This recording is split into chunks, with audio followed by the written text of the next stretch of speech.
Hi, I'm Patrick Harris for Cycle Sports TV, and we're coming to you from SEMA 2012 in Las Vegas, Nevada. In a second, we're going to head inside and see what kind of cool stuff we can find.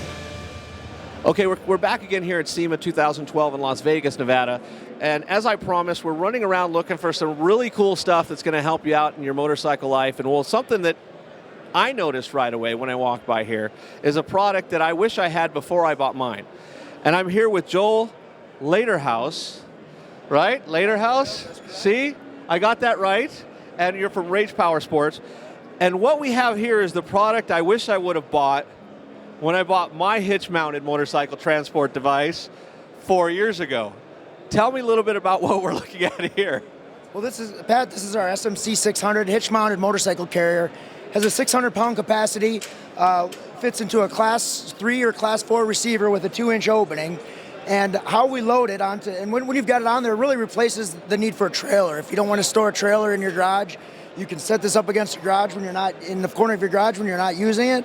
But once you've got it into receiver hitch, you would take the ramp off here, pin it onto the one end, push your sport bike up, and then one of the key features that we got here that I know Pat likes right here is our wheel chock. It's got 7 adjustable positions. Once you're pushing the bike up, and get it in there, get it adjusted for your bike. It rotates into here, and this hugs the tire of the bike and allows you to go and get your straps for all 4 tie-down points. You don't need another person holding the bike while you do it. Some other features we have is a locking collar, and what this does is prevents any type of shaking on the back of the vehicle.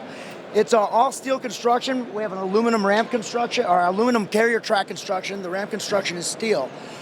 It's been a very popular product for us. We've had it for about 5 years, and we've continued to develop and add features to it. And this is the latest model is pretty much dialed in. I don't think we're going to be doing any changes to it as we move forward. But well, it's so much more convenient because I can tell you that the version that I have basically just has a little lip in the front, which is just enough if you push it hard enough to get your dirt bike to jump off the other end.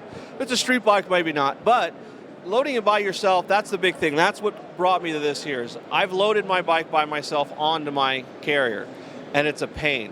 You have to really get creative to do it. But these are the same kind of wheel chocks that we use on our trailers, that once you roll it in, now you're not transporting it like that, but the bike stands up all by itself. And that just saves you so much time, and you actually have 4 tie-down points built in as opposed to 2. Exactly. So we always recommend that you have, at least 4 tie-down points when you're carrying a motorcycle, because obviously the shifting as you're driving down the road is in many different directions. And you brought on an interesting point. Not only is the Chock designed to help hold the bike upright while you're putting your straps in, so one person can do it themselves, but also prevents it, from going forward. If you push too hard, if you get a 500-pound motorcycle, sometimes you have a little too much inertia, you could go right off the end. This is going to stop it with the cradle here.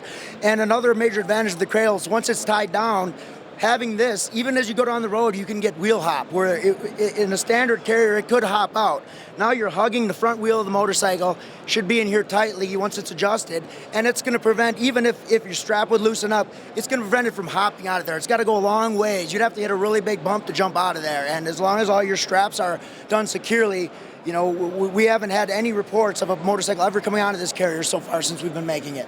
And what is the overall weight of this unit? The total weight of the unit is 86 pounds, and again, it has a 600-pound capacity. The one thing that you want to take in consideration is the capacity of your hitch. So if you have your standard Class 3 receiver, is going to have a 500-pound capacity. However, of course, we'd have to minus the 86 pounds from the unit. However, most of the new vehicles, your F-250s, your half-ton trucks, are coming with Class 4 receivers, which currently are between 600 and 700 pounds. So that allows you to use the full capacity of the carrier. We don't recommend it for, Hayabusas or any of the larger bikes like that, but any of your 600 street bikes, some of the lighter 750s, racing bikes that already have all the lightweight components, this is the perfect solution for that type of transport. And what is the street price for something like this? Our largest online dealer is currently selling this for $269. Wow, so you're saying not only does it work better than the one I have, it's also a lot cheaper. Thank you, I feel better now. Well, I appreciate your time, Joel. That was great, and I love this find. Like I said, I wish I would have found this 4 years ago. Well, Pat, when you're ready to upgrade, we'll have one waiting for you. Thank you. Thanks again, Joel. All right.